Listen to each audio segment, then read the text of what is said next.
याद किया। इसका जो प्रेस कॉन्फ्रेंस है ये पर्टिकुलरली जो 2-3 मुद्दे हैं हमारे, पर्टिकुलरली जो डिस्प्लेस कम्युनिटी आया है, आपको पता अनफॉर्चुनेट 90 में हमें अपना जो मातृभूमि छोड़ के आगे आना पड़ा, जम्मू, दिल्ली और बाकी पार्ट्स इंडिया के जाना पड़ा, तो बिकॉज लॉ एंड ऑर्डर हमारे फेवर में नहीं था और वहाँ के हालात भी ऐसे थे। तो आज का जो मुद्दा है ये बड़ा सीरियस मसला है। ये हमारे जो विस्थापित लोग हैं, एक्सटेंडेड फैमिली है, ये इतने सालों से 33-34 सालों से फाइट बैक कर रहे हैं कि भाई इनका मसला कुछ इस 2-3 इम्पोर्टेंट इश्यूज है। उससे पहले सबसे पहले मेरा ये दायित्व बनता है कि मैं श्री मनोज सिन्हा जो हमारे ऑनरेबल LG है यहाँ के, उनका अपने समाज की तरफ से इन सब जो हमारे निवासी हैं कश्मीर के, आजकल मोस्टली जम्मू में हैं, उनकी तरफ से तहे दिल से शुक्रिया करना चाहता हूं कि जो उन्होंने लैंडमार्क डिसीजन लिए हैं हमारी कम्युनिटी के लिए, जो पिछले 33 साल से किसी ने नहीं ले सका, ना किसी में इतना दम था। जो सरकारें सेंटर में थी उन्होंने भी कोई ऐसा फैसला नहीं लिया जिससे डायरेक्ट जो है, जो हमारे फैमिली के लोग हैं तकलीफ में हैं, उनको उस तकलीफ को हल किया जाए। तो उसमें सबसे पहले जो कश्मीर में ये बहुत बड़ी बात है, जो हमारे रिलीजियस प्लेसेस थी। देखो किसी भी कौम का अगर उसकी फेथ ही ना हो तो वो कौम कहाँ की। तो हमारी फेथ जो है, जो हमारे रिलीजियस एंशिएंट रिलीजियस प्लेसेस हैं, उनको जो रिबिल्ड कर रहे हैं, रेनोवेशन कर रहे हैं और उसको एक पुरानी जो उसमें पूजा अर्चना होनी है उस लायक बना रहे हैं। दूसरा जो है वो एक लैंडमार्क, गवर्नमेंट ऑफ इंडिया का भी मैं शुक्रिया करता हूँ श्री नरेंद्र मोदी जी का, जिन्होंने ये वहाँ से इस कदम में हमने आगे चले। और उसके बाद दूसरा, अभी रिसेंटली आपको पता होगा 7 फरवरी को LG साहब ने बहुत बड़ा एक, जो पिछले अगेन 34-35 साल में नहीं हुआ, जट्टी टाउनशिप जो है हमारी मिनी टाउनशिप को बोलते हैं, जो 4,500 तकरीबन फैमिलीज हैं वहाँ, उनके लिए 7 करोड़ रुपए का एक फाउंडेशन स्टोन फुटबॉल का स्पोर्ट्स एक्टिविटी का रखा। 2-3 पहले शुरू, जब LG साहब आए हैं तब से ही हमने वहाँ मल्टी स्पोर्ट्स का एक्टिविटी शुरू की, जो अगेन 33 साल से नहीं था।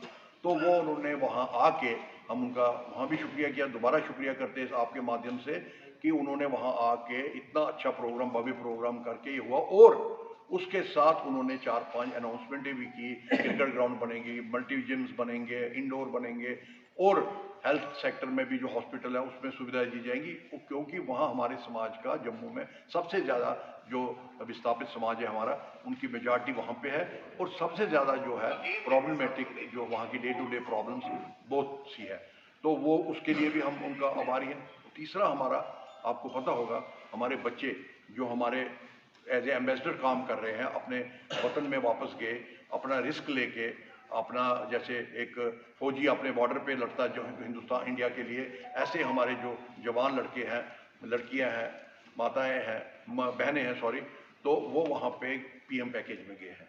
तो उनके अभी एक स्टेग्नेशन थी कि क्लर्क ने रिटायर होना है, तो वे भी गवर्नर साहब ने एक लैंडमार्क डिसीजन किया कि उनको उस कैडर में डाला कि उनकी भी प्रमोशन हो जब उनका ड्यू टाइम हो, तो और भी उनके लिए जो क्वार्टर बनाए, बाकी फैसिलिटी बनाए। पहले के मुकाबले बहुत ही कुछ हुआ जब से ही हमारे LG आए। अब हमारा जो मसला है मेन, हमारे 2-3 मसले, उससे पहले मैं आपको एक थोड़ा सा इसी प्रेस कॉन्फ्रेंस में ये भी लोगों को जाए, हम सब समाज के लोगों को, चाहे वो जम्मू का हमारा हिंदू भाई है, चाहे वो कश्मीर का है, चाहे वो दिल्ली का है, जहाँ कहीं भी रहता है, इस दफ़ा सप्तऋषि कैलेंडर का 551 साल है। सप्तऋषि कैलेंडर दुनिया का सबसे पुराना कैलेंडर है, कश्मीर का कैलेंडर है। विक्रमी आपको पता है 280 है, इंग्लिश है 224। सप्तऋषि 5100 अप्रैल को होगा। उसमें हम वेसार नाग, जो जहाँ से कैलेंडर निकलता था 2000 साल पहले, वहाँ हमारे गवर्नर साहब हरियाणा के आ रहे हैं उस फंक्शन में। तो मैं आपके माध्यम से सबको ये रिक्वेस्ट करता हूँ कि उस फंक्शन में आइए, शुरू कीजिए, मीडिया पर्सन भी आ सकते हैं, सारे आ सकते हैं, तो उनमें वो उसका भव्य प्रोग्राम वहाँ होगा। तो ये अपने समाज को, ये बहुत बड़ी बात है, हम 51 को साल में इस वीक में पहुँच रहे हैं 9 अप्रैल को, नहीं। और जो मुझे पता है ये LG साहब ही कर सकते हैं और कोई नहीं कर सकता। उसमें या जो इस वक्त हमारी टीम है जी साहब की, चाहे वो स्पोर्ट्स की है, चाहे एडमिनिस्ट्रेशन की है, अंडर चीफ सेक्रेटरी हमारे नेक आदमी है, इसी तरह जो बाकी डिवकाम जम्मू है, डिवकाम कश्मीर है, सब अच्छे लोग हैं, एक टीम बहुत अच्छी है। सिर्फ हमारा यहाँ से प्रेस कॉन्फ्रेंस करने का ये है कि सब एडमिनिस्ट्रेशन के कमिश्नर सेक्रेटरी जितने भी कंसर्न हैं उनको पता लगे भाई हमारी ये प्रॉब्लम जो है पेंडिंग है, इसको ज़रा कैसे हम इसको ऊपर तक लाके लॉजिकल कंक्लूजन तक पहुंचा सके। तो इसमें सबसे पहले मैं ये प्रॉब्लम हमारी कि देखो हमारे साथ वहाँ आपको पता है यहाँ अनफॉर्चुनेटली कभी कोई यहाँ जम्मू में हादसा होता है, एक बंदे की जख्म लगता है या कुछ होता है, छुरी लगती है, तो उसमें एक FIR लगती है। हमारे साथ जो जिनोसाइड हुआ आज तक उसका कोई FIR नहीं लगा, आज तक कोई उसकी 33 सालों में कुछ नहीं हुआ। हम चाहते हैं this the right time, centre में भी अच्छा माहौल है, स्टेट इधर भी है, यूपी में भी अच्छा माहौल है। हम चाहते हैं चीफ सेक्रेटरी LG साहब इस पे वो करें और हमारा जो है एक गवर्नमेंट ऑफ इंडिया से सुप्रीम कोर्ट का रिटायर्ड जज को एक अपॉइंट करके इसमें एक सीट बनाए और इसकी इंक्वायरी होने में ये क्या हादसा हुआ, मतलब क्या क्यों हुआ हमारे साथ, ये कौन पॉलिटिकल पार्टी जो उस वक्त डिस्पेंसेशन में थी उनका क्या रोल रहा हमको निकालने में, वहां से पॉजिटिव रहा या नेगेटिव रहा, उसकी एक इंक्वायरी जरूर होनी चाहिए। क्योंकि हमें जो लोगों ने उस वक्त वहां से किया, तो आपको पता है कि भाई रातों रात हम विस्थापित हो गए, अपने जो हमारे 5000 साल का जो साल का जो भूमि है वो निकल गई। दूसरा हमारा जो मसला है वो ये है कि आज की डेट में जब व्यक्ति टाउनशिप बना, जैसा भी बना, जो भी बना, उसमें 100 दुकानें रखी गई, कुछ शॉप्स थी, तो वो शॉप जो थी वो उस वक्त जो भी अपना ये प्रोसेस होता है इनका रूल्स फॉलो करके वो अलाउड, बट उसमें से कुछ लोग शॉप्स जिनको नहीं मिली, बट उनके CDR जो है वो आज तक पेंडिंग है गवर्नमेंट के पास। उनका जो शॉप का CDR पेंडिंग है गवर्नमेंट के पास, जो कितना इंपॉर्टेंट इशू है। अभी 100 दुकानें खाली बंद पड़ी हुई हैं, 180 दुकानें। वहाँ जो है वहाँ वो एक डंपिंग यार्ड बन गया है, वहाँ जो है एक जिसको कहते हैं हम अस्तबल टाइप बन गया है, जो उधर से इधर से जानवर आते हैं वहाँ बैठ के शिट करते हैं। तो हम कहते हैं ये दुकानें भी, उसकी लाइफ भी खत्म हो रही है। हमने बड़ी दफ़ा रिलीफ कमिश्नर जो पुराने थे उनको रिक्वेस्ट की, पुराने जो कमिश्नर सेक्रेटरी थे रिलीफ के डिजास्टर मैनेजमेंट, उनको रिक्वेस्ट की, पुराने चीफ सेक्रेटरी को रिक्वेस्ट की कि भाई यार इसको जो जिनकी CDR है उनका CDR है उनको अलॉट करो, जो भी फॉर्मेलिटी करनी करो उनको अलॉट। तो इसका वो एक क्राइटेरिया बने और इन लोगों को फर्स्ट प्रायोरिटी दी जाए जिनका पुराना पिछले 15 साल से या 14 साल से इनका क्लेम बनता है, क्योंकि इन्होंने 15,000 रुपये जमा किया है। आज वो 15,000 उसकी वैल्यू अगर आप देखो लाख 1.5 लाख के करीब हो गई है। तो जट्टी में अगर उसको लाख 1.5 रुपए की दुकान आप ले रहे हो, उससे पैसा लाख रुपया, उसकी दुकान अगर उधर है वो कितने पैसे कमा लेगा। और इससे सबसे बड़ा इसमें क्या है, ह्यूमन एंगल है। ये वो यूथ है जो ओवर एज हो गया है, जो नौकरी में नहीं जा सके।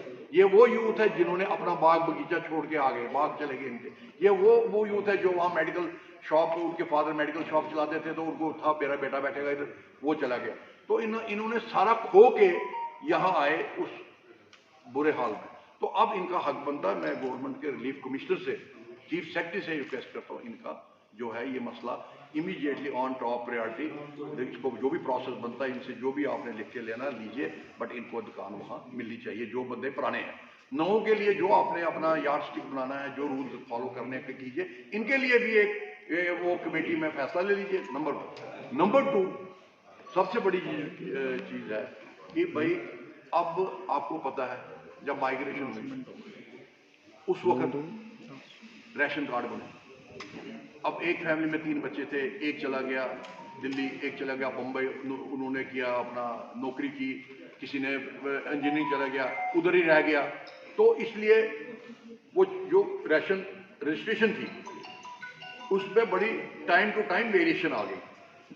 अब अगर आज की डेट में कहूँगा मैं एक हो, भाई तेरा बच्चा तो बाहर है, तू तो उधर इधर 3 थे, अब तो 2 है, वो है लाइक दैट, अब मुझे रिकवरी करो। मैं कहता हूँ उससे समाज में खलबली बचेगी। आप वन टाइम एमनेस्टी दो, वो जो पहले था वो लिया जिसने है वो खत्म वही करके नए सिरे से आप इसकी दोबारा एक फार्म निकालो जो आज के मौके के हिसाब के, जिसके राशन में अगर 2 है, किसी में 3 है, जो उसके पास जम्मू में है या जिन जिन जो उस पर पलते हैं उनको उनका फार्म चेंज करके एक डाटा बैंक रखो जो आगे भी काम आएगा। और जो पिछले जैसे हम बिजली में एमनेस्टी देते हैं, बाकी चीज़ों में देते हैं, तो इसमें इस केस में भी पीछे में एमनेस्टी दो। ये रिलीफ आपके माध्यम से रिलीफ कमिश्नर को कहूँगा कि ये केस मतलब आगे सॉल्व कीजिए। हम चीफ सेक्रेटरी साहब को भी मिलेंगे इस माध्यम से, हम ऑनरेबल एलजी साहब को भी मिलेंगे अगर ये अपना प्रोसेस करेंगे, क्योंकि पिछले गड़े मुर्दे खोदने का कोई फ़ायदा नहीं है। उससे जो समाज है आगे बड़ा दुखी है, और दुखी करोगे उसको। बच्चा उसने अपने उसके लिए रोज़गार के लिए अगर दिल्ली चला गया, बम्बई चला गया, तो आप कहोगे जी आपके जो इधर बच्चा है ही नहीं है, तो आप राशन कैसे ले रहे हो? वो राशन तो वो इसलिए ले रहा है, उसका कौन सा 1 करोड़ रुपये आप दे रहे हो? आजकल 8-10 हज़ार रुपये में आता क्या है? तो इसलिए पुराने को एमनेस्टी दे दीजिए, नए को आप अपना एक रिकॉर्ड स्टेट करने के लिए उस रिकॉर्ड को आप बनाइए नया, और नई रजिस्ट्रेशन नया जो उनका है रिवाइज कीजिए।